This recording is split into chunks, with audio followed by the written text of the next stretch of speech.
ఓం శాంతి 19/3/2024 మధురమైన పిల్లలు, గడియ గడియ తండ్రిని మరియు వారసత్వాన్ని స్మృతి చేయండి. ఆత్మిక సర్జన్ అయిన తండ్రి మీకు నిరోగులుగా అయ్యేందుకు ఒకటే మందును చెప్తున్నారు. పిల్లలు, నన్ను స్మృతి చేయండి. ప్రశ్న: మీతో మీరు ఏ విషయాలను మాట్లాడుకున్నట్లయితే ఎంతో ఆనందం కలుగుతుంది? జవాబు: మీతో మీరు మాట్లాడుకోండి. ఈ కళ్లతో ఏదైతే చూస్తున్నామో అదంతా అంతం కానున్నది. కేవలం మనం మరియు బాబా మాత్రమే ఉంటాము. మధురమైన బాబా మనల్ని స్వర్గానికి యజమానులుగా చేస్తారు. ఇటువంటి విషయాలను మాట్లాడుకోండి. ఏకాంతంలోకి వెళ్ళినట్లయితే ఎంతో ఆనందం కలుగుతుంది. ఓం శాంతి. పరంపిత శివ భగవాన్ వాచ. మధురాతి మధురమైన పిల్లలకు పురుషోత్తమ సంగం యుగం అడుగడుగులోనూ గుర్తుండాలి. ఇది కూడా పిల్లలైన మీకే తెలుసు. అది నంబర్వార్ పురుషార్థానుసారంగా. ఇది కూడా బుద్ధిలో గుర్తుండాలి. ఇప్పుడు మేం పురుషోత్తమ సంగం యుగంలో పురుషోత్తములుగా అవుతున్నాము.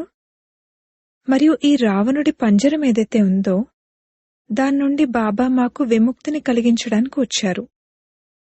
ఏ విధంగా ఏదైనా పక్షిని పంజరం నుండి బయటకు తీసినట్లయితే అది ఎంతో సంతోషించి ఎగిరిపోయి సుఖాన్ని పొందుతుందో, అలా పిల్లలను మీకు కూడా తెలుసు. ఇది రావణుడి పంజరం. ఇక్కడ అనేక రకాల దుఃఖాలున్నాయి. ఇప్పుడు బాబా ఈ పంజరం నుండి బయటకు తీయడానికి వచ్చారు. నిజానికి ఇందులో ఉన్నది మనుషులే. శాస్త్రాలలో దేవతలు మరియు అసురుల యుద్ధం జరిగిందని, అందులో దేవతలు విజయాన్ని పొందారని రాశారు. వాస్తవానికి ఇక్కడ యుద్ధం విషయమేదీ లేదు. మీరిప్పుడు అసురుల నుండి దేవతలుగా అవుతున్నారు. ఆసురి రావణుడిపై అనగా పంచవికారాలపై మీరు విజయాన్ని పొందుతారు. అంతేకాని రావణ సాంప్రదాయంపై కాదు. పంచవికారాలనే రావణుడు అంటారు. అంతేకాని ఎవరినో తగలబెట్టడం మొదలైన విషయాలేమీ లేవు. పిల్లలైన మీరు ఎంతో సంతోషిస్తారు. ఇప్పుడు మనం ఎటువంటి ప్రపంచంలోకి వెళ్తున్నామంటే అక్కడ వేడి లేక చలి అనేవి ఉండవు. అక్కడ ఎల్లప్పుడూ వసంత ఋతువే ఉంటుంది. సత్యుగ స్వర్గపు వసంత ఋతువు ఇప్పుడు వస్తుంది.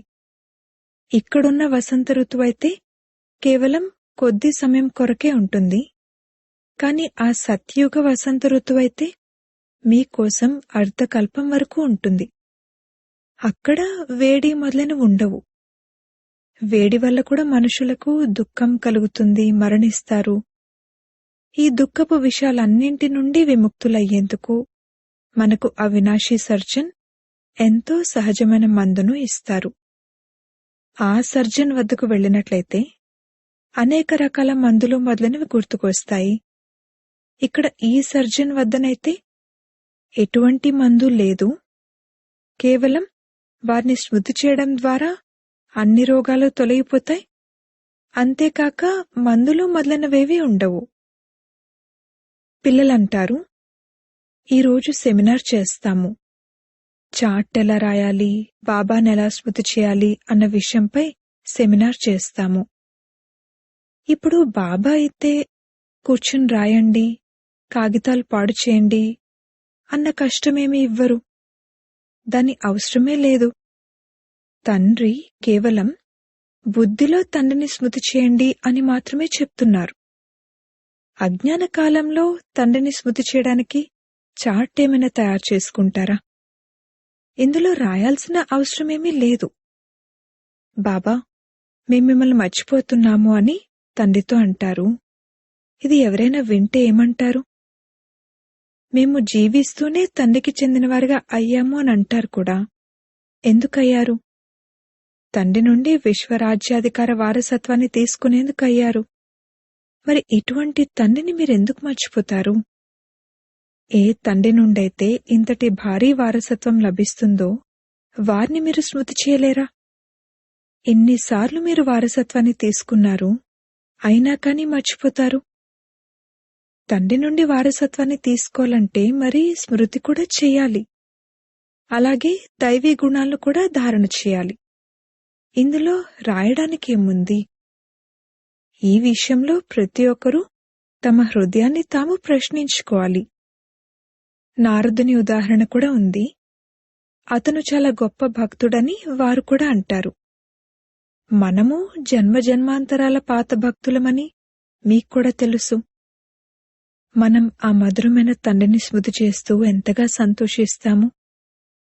ఎవరు ఎంతగా స్మృతి చేస్తారో అంతగా వారే లక్ష్మీనారాయణలను వరించేందుకు యోగ్యులుగా అవుతారు. ఎవరైనా పేదవాని బిడ్డ వెళ్లి షావుకారుకు దత్తతగా అయితే తను ఎంతగా సంతోషిస్తాడు. ఆ తండ్రిని మరియు ఆస్తినే తలుచుకుంటాడు.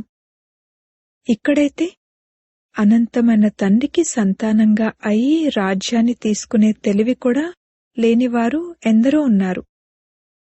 ఇది ఆశ్చర్యకరమైన విషయం. ఏ తండ్రి అయితే స్వర్గానికి యజమానులుగా తయారు చేస్తారో వారిని స్మృతి చేయలేరు. తండ్రి పిల్లలను దత్తత తీసుకుంటారు. ఇటువంటి తండ్రిని స్మృతి చేయకుండా ఉండడమంటే అది ఆశ్చర్యకరమైన విషయమే. గడియ గడియ తండ్రి మరియు వారసత్వం గుర్తుకు రావాలి. తండ్రి అంటారు, మధురాతి మధురమైన చాలా కాలం దూరమై తర్వాత కలిసిన పిల్లలు, మీరు నన్ను దత్తత తీసుకునేందుకు పిలిచారు. తండ్రిని పిలవడం జరుగుతుంది కదా. తండ్రే స్వర్గస్థాపన చేస్తారు, స్వర్గ వారసత్వాన్ని ఇస్తారు. బాబా, మీరొచ్చి పతితులైన మమ్మల్ని దత్తత తీసుకోండి అని మీరు పిలుస్తారు కూడా. మేము పతితులుగా, నిరుపేదలుగా, చీచీగా, పైసకు కొరగాని వారిగా ఉన్నాము అని మీరు స్వయం అంటారు. అనంతమైన తండ్రిని మీరు భక్తి మార్గంలో పిలుస్తూ ఉంటారు. ఇప్పుడు తండ్రి అంటున్నారు, భక్తి మార్గంలో కూడా మీకు ఇంతటి దుఃఖం లేదు. ఇప్పుడు మనుషులకు ఎంతటి దుఃఖం ఉంది. తండ్రి వచ్చారంటే తప్పకుండా వినాశన సమయం కూడా వస్తుంది. ఈ యుద్ధం తర్వాత మళ్ళీ ఎన్నో జన్మలు, ఎన్నో సంవత్సరాల వరకు యుద్ధమన్న మాటే ఉండదని మీకు తెలుసు. ఎప్పుడూ యుద్ధం అనేదే జరగదు. అలాగే దుఃఖం, రోగం మొదలైన వాటి పేరు కూడా ఉండదు. ఇప్పుడు ఎన్ని లెక్కలేనన్ని రోగాలున్నాయి. తండ్రి అంటారు, మధురమైన పిల్లలు, నేను మిమ్మల్ని అన్ని దుఃఖాల నుండి విడిపిస్తాను. ఓ భగవంతుడా, మీరొచ్చి దుఃఖాన్ని హరించండి, సుఖశాంతుల్నివ్వండి అనే మీరు స్మృతి చేస్తారు. ఈ రెండు విషయాలను ప్రతి ఒక్కరూ కోరుకుంటారు. ఇక్కడ ఉన్నది అశాంతి. శాంతి కొరకు ఎవరైతే సలహాలిస్తారో వారికి ప్రైజ్ లభిస్తూ ఉంటుంది. పాపం వారికసలు శాంతి అని దేనినంటారో కూడా తెలియదు. శాంతి అయితే మధురమైన తండ్రి నుండి తప్ప ఇంకెవ్వరి నుండి లభించదు. మీరు అర్థం చేయించేందుకు ఎంతగా కష్టపడుతూ ఉంటారు. అయినా కానీ ఏం అర్థం చేసుకోరు. మీరు గవర్నమెంట్కు కూడా ఇలా రాయొచ్చు, మీరు ధనాన్ని అనవసరంగా ఎందుకు పాడు చేస్తున్నారు. శాంతి సాగరుడైతే ఒక్క తండ్రే, వారే విశ్వంలో శాంతిని స్థాపన చేస్తారు. గవర్నమెంట్ హెడ్స్కు మంచి మంచి కాగితాలపై రాయల్టీతో ఉత్తరాలు రాయాలి. మంచి కాగితాన్ని చూసి బహుశా ఇది ఎవరైనా పెద్ద వ్యక్తుల ఉత్తరమేమో అని భావిస్తారు. వారికి ఇలా చెప్పండి, మీరు విశ్వంలో శాంతి అనేదైతే అంటున్నారో అదిప్పుడు మళ్లీ ఆ విధంగా లభించేందుకు మరి ఇంతకుముందు ఎప్పుడైనా లభించిందా? తప్పకుండా ఎప్పుడూ లభించి ఉంటుంది. అది మీకు తెలుసు. మీరు తిథి, తారీఖు అన్నీ రాయగలరు. తండ్రే వచ్చి విశ్వంలో సుఖశాంతులను స్థాపించారు. అది సత్యుగ సమయము. ఈ లక్ష్మీనారాయణులు వంశావళికి గుర్తు. బ్రహ్మ మరియు బ్రాహ్మణులైన మీ పాత్ర గురించి ఎవరికీ తెలీదు. ముఖ్యమైన పాత్ర అయితే బ్రహ్మదే కదా. వారే రథంగా అవుతారు. ఆ రథం ద్వారానే తండ్రి ఇంతటి కార్యాన్ని చేస్తారు. వారి పేరే పదమ పదమ భాగ్యశాలి రథం. ఎవరికైనా ఎలా అర్థం చేయించాలి అని ఆలోచించండి. మనుషులకు ఎంతటి నశ ఉంది. ఇప్పుడు మీరు తండ్రి పరిచయాన్నే ఇవ్వాలి. జ్ఞానమనేది కేవలం జ్ఞానసాగరుడైన తండ్రి వద్ద మాత్రమే ఉంది. వారెప్పుడైతే వస్తారో అప్పుడే వచ్చి ఇస్తారు. అప్పటి వరకు జ్ఞానాన్ని ఎవరూ ఇవ్వలేరు. భక్తులందరూ అయితే భక్తి చేస్తూనే ఉంటారు. జ్ఞానాన్ని ఒక్క తండ్రే ఇస్తారు.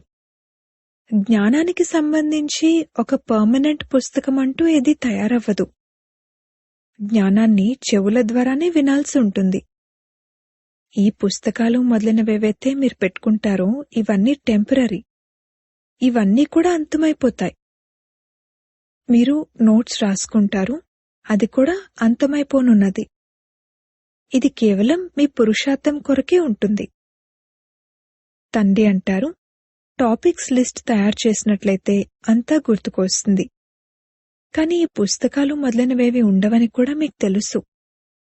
మీ బుద్ధిలో కేవలం స్మృతియే కొనసాగుతూ ఉంటుంది. ఆత్మ పూర్తిగా తండ్రి వలె నిండుగా అయిపోతుంది. ఇకపోతే పాత వస్తువులనేవైతే ఈ కళ్ల ద్వారా చూస్తారో అవన్నీ కూడా అంతమైపోతాయి. చివర్లో ఏమీ ఉండవు. తండ్రి అవినాశి సర్జన్, ఆత్మ కూడా అవినాశి. ఆత్మ ఒక శరీరాన్ని వదిలి ఇంకొకటి తీసుకుంటుంది. రోజురోజుకు ఏ శరీరాలైతే లభిస్తాయో అవన్నీ అశుద్ధమైనవిగానే లభిస్తాయి. మనం శ్రేష్టాచారులుగా అవుతున్నామని ఇప్పుడు పిల్లలైన మీకు తెలుసు. తండ్రి అలా తయారు చేస్తారు. సాధు సన్యాసులు మొదలైన వారెవరైనా అలా తయారు చేస్తారా? తండ్రి మిమ్మల్ని శ్రేష్టాచారులుగా తయారు చేస్తారు. బాబా అంటారు, మధురమైన పిల్లలు, నేను మిమ్మల్ని నా నయనాలపై కూర్చోబెట్టుకుని తీసుకువెళ్తాను. ఆత్మ కూడా ఇక్కడ నయనాలకు పైన కూర్చుంటుంది. తండ్రి అంటారు, హే ఆత్మల్లారా, మిమ్మల్నందర్నీ అతీతంగా చేసి తీసుకువెళ్తాను. ఇంకా కొద్ది సమయమే ఉంది. ఇప్పుడు కష్టపడండి. మీ హృదయాన్ని ప్రశ్నించుకోండి, నేను మధురమైన తండ్రిని ఎంతగా స్మృతి చేస్తున్నాను. హీర్ రాంజాలకు మధ్యన వికారీ ప్రేమ లేదు, శారీరక ప్రేమ ఉండేది. గుర్తు చేసుకోగానే ఎదురుగా వచ్చేసేవారు, ఇరువురూ పరస్పరం కలుసుకునేవారు. తండ్రి అంటారు, మీరు కూడా ఆ విధంగా తయారవ్వండి. వారు ఒక్క జన్మకు ప్రేయసి ప్రియులు, మీరు జన్మ జన్మాంతరాల ప్రేయసి ప్రియులు. ఈ విషయాలు ఈ సమయంలోనే ఉంటాయి. ప్రేయసి ప్రియులు అన్న పదం కూడా స్వర్గంలో ఉండదు. వాళ్ళు కూడా పవిత్రంగా ఉంటారు. మనసులోనే ఆలోచనలు వస్తాయి, ఎదురుగా చూడగానే సంతోషిస్తారు. కాని అలా పిల్లలను మీరు చూసేందుకు స్థూల వస్తువేమీ లేదు. ఈ సమయంలో మీరు కేవలం స్వయాన్ని ఆత్మగా భావించండి మరియు ప్రియుడైన తండ్రిని స్మృతి చేయండి. ఆత్మగా భావిస్తూ తండ్రిని ఎంతో సంతోషంగా స్మృతి చేయాలి. తండ్రి అర్థం చేయిస్తూ ఉంటారు, భక్తి మార్గంలో మీరీ విధంగా ప్రేయసులుగా ఉండేవారు, ఆ ప్రియునిపై బలిహారమయ్యేవారు. ఓ ప్రియతమా, మీరొచ్చినట్లయితే మీపై బలిహారం అవుతాము అని అంటారు. ఇప్పుడు ప్రియుడు అందరినీ తెల్లగా తయారు చేయడానికి వచ్చారు. ఎవరు ఏ విధంగా ఉంటే వారు అలా తయారు చేయడానికి ప్రయత్నిస్తారు. మీరు తెల్లగా అయితే శరీరం కూడా తెల్లగా అవుతుంది. ఆత్మలోనే మలినాలు కలుస్తాయి. ఇప్పుడు మీరు నన్ను స్మృతి చేసినట్లయితే మలినాలు తొలగిపోతాయి. పిల్లలైన మీరిక్కడికి వస్తారు. ఇక్కడ ఏకాంతం చాలా బావుంటుంది. క్రిస్టియన్ ఫాదర్లు కూడా వాకింగ్ చేస్తారు. పూర్తిగా సైలెన్స్లో ఉంటారు. చేతిలో మాల ఉంటుంది. వారు ఎవరినీ చూడరు కూడా. మెల్లమెల్లగా నడుస్తూ వెళ్తారు. వారు క్రైస్ట్ను తలుచుకుంటూ ఉంటారు. తండ్రి గురించైతే వారికి తెలియనే తెలీదు. నా విషయంలో నామరూపాలకు అతీతుడు అని అంటారు. నిజానికి వారొక బిందువు. కావున వారిని ఎలా చూడగలరు? బిందువును ఎలా స్మృతి చేయాలి అన్నది ఎవరికీ తెలియదు. మీకిప్పుడు తెలిసింది, కావున మీరిక్కడకు వస్తారు. మధుబన్కు గాయనముంది. మీరు వచ్చే ఈ స్థానమే సత్యాతి సత్యమైన మధుబన్. ఎంత వీలైతే అంత మీరు ఏకాంతంలో స్మృతిలో ఉండండి. ఎవ్వర్నీ చూడకండి. పైన మేడలైతే ఉన్నాయి. బాబా స్మృతిలో ఉదయం మేడ మీదకు వెళ్ళిపోండి. ఎంతో ఆనందం కలుగుతుంది. రాత్రి 1 గంట 2 గంటలకు మేల్కొనేందుకు ప్రయత్నించండి. నిద్రను జయించే మీరు ఎంతో ప్రసిద్ధమైనవారు. రాత్రి త్వరగా నిద్రపోండి. మళ్ళీ 1 గంట 2 గంటలకు లేచి మేడపై ఏకాంతంలో స్మృతి యాత్రను చేస్తూ ఉండండి. ఇలా ఎంతో జమ చేసుకోవాలి. తండ్రిని స్మృతి చేస్తూ తండ్రిని మహిమ చేయడంలో నిమగ్నమైపోండి. పరస్పరం కూడా ఇదే సలహానిచ్చుకుంటూ ఉండండి. బాబా ఎంత మధురమైన వారు. వారిని స్మృతి చేయడం ద్వారానే పాపాలంతమవుతాయి. ఇక్కడ ఎంతో జమ చేసుకోగలరు. ఈ అవకాశం కూడా ఇక్కడ బాగా లభిస్తుంది. ఇంట్లో మీరది చేయలేరు. అసలు ఖాళీ ఎక్కడుంటుంది? ప్రపంచంలోని వైబ్రేషన్లు, వాతావరణం కూడా చాలా అశుద్ధంగా ఉంటాయి. అక్కడ అంత స్మృతియాత్ర ఉండదు. ఇప్పుడు ఇందులో రాయాల్సిన విషయం కూడా ఏముంది? ప్రేయసి ప్రియులు ఇలా రాసుకుంటారా? లోపల చూసుకోండి. నేను ఎవరికీ దుఃఖాన్నైతే ఇవ్వలేదు కదా. ఎంతమందికి తండ్రి స్మృతిని కలిగించాను. ఇక్కడకు మనం జమ చేసుకునేందుకు వస్తాం కావున ఇక్కడ ప్రయత్నించండి.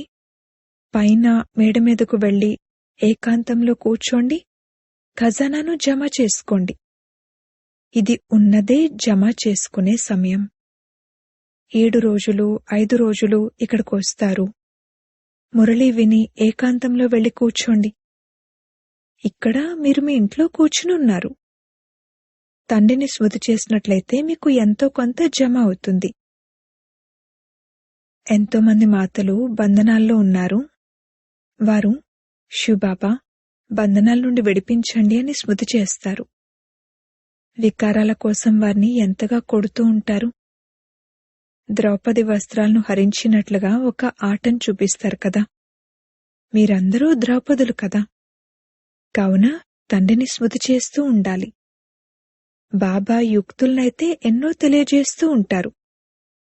ఇందులో స్నానం మొదలైన వాటి విషయం కూడా ఉండదు. కానీ లెట్రిన్కు వెళ్ళినట్లయితే స్నానం చేయడం తప్పనిసరి. మనుషులైతే స్నానం చేసే సమయంలో కూడా ఎవరైనా దేవతను లేక భగవంతుణ్ణి తలుచుకుంటారు. ముఖ్యమైన విషయం స్మృతికి సంబంధించిందే. జ్ఞానమైతే ఎంతగానో లభించింది.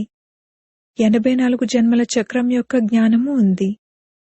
మిమ్మల్ని మీరు లోపల చూసుకోండి. మిమ్మల్ని మీరు ప్రశ్నించుకోండి. ఇంతటి మధురమైన బాబా ఎవరైతే మనల్ని స్వర్గాధిపతులుగా తయారు చేస్తారో వారిని రోజంతట్లో ఎంతగా స్మృతి చేశాను. మనసు ఎటూ పరిగెత్తడం లేదు కదా. ఎక్కడికి పరిగెత్తుతుంది? ప్రపంచమైతే ఉండదు. ఇవన్నీ అంతమైపోనున్నాయి. మనం మరియు బాబాయే మిగలనున్నాము.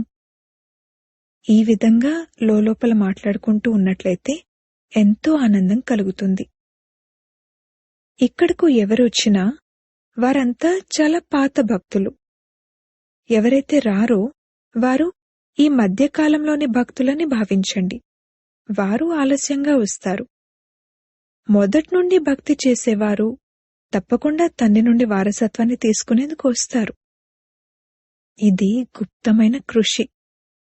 ఎవరైతే ధారణ చెయ్యరో వారేమీ కృషి చేయలేరు. ఇక్కడకు మీరు రిఫ్రెష్ అయ్యేందుకే వస్తారు. మీకు మీరుగా కృషి చేయండి. అక్కడ 12 నెలల్లో కూడా జమ చేసుకోలేనంత సంపదను మీరిక్కడ 7 రోజుల్లో జమ చేసుకోగలరు. ఇక్కడ 7 రోజుల్లో మొత్తం లోటు అంతటినీ భర్తీ చేసుకోగలుగుతారు. బాబా సలహా ఇస్తారు. అచ్చా, మధురాతి మధురమైన సిక్కిలదే పిల్లలకు మాతా పితా బాప్దాదాల ప్రియ స్మృతులు మరియు గుడ్ మార్నింగ్. ఆత్మిక పిల్లలకు ఆత్మిక తండ్రి నమస్తే. ధారణ కొరకు ముఖ్య సారము.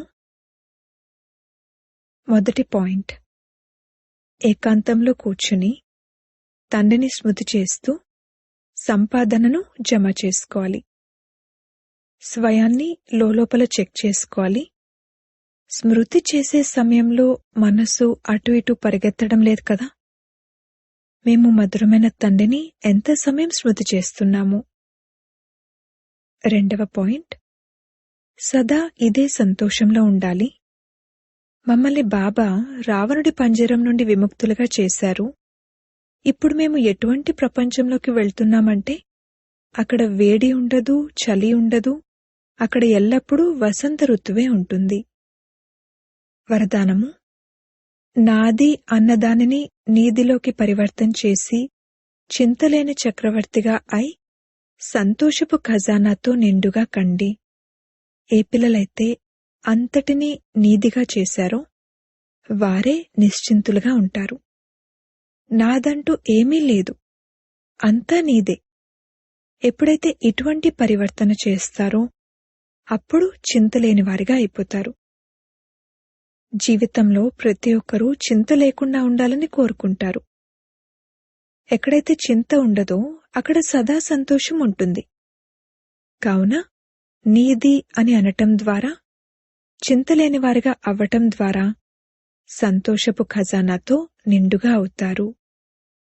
నిశ్చింత చక్రవర్తులైన మీ వద్ద సత్యుగంలో కూడా ఉండనటువంటి లెక్కలేనంత తరగని అవినాశీ ఖజానా ఉంది. స్లోగన్, ఖజానాలను సేవలో వినియోగించటం అనగా జమా ఖాతాను పెంచుకోవటం. ఓం శాంతి.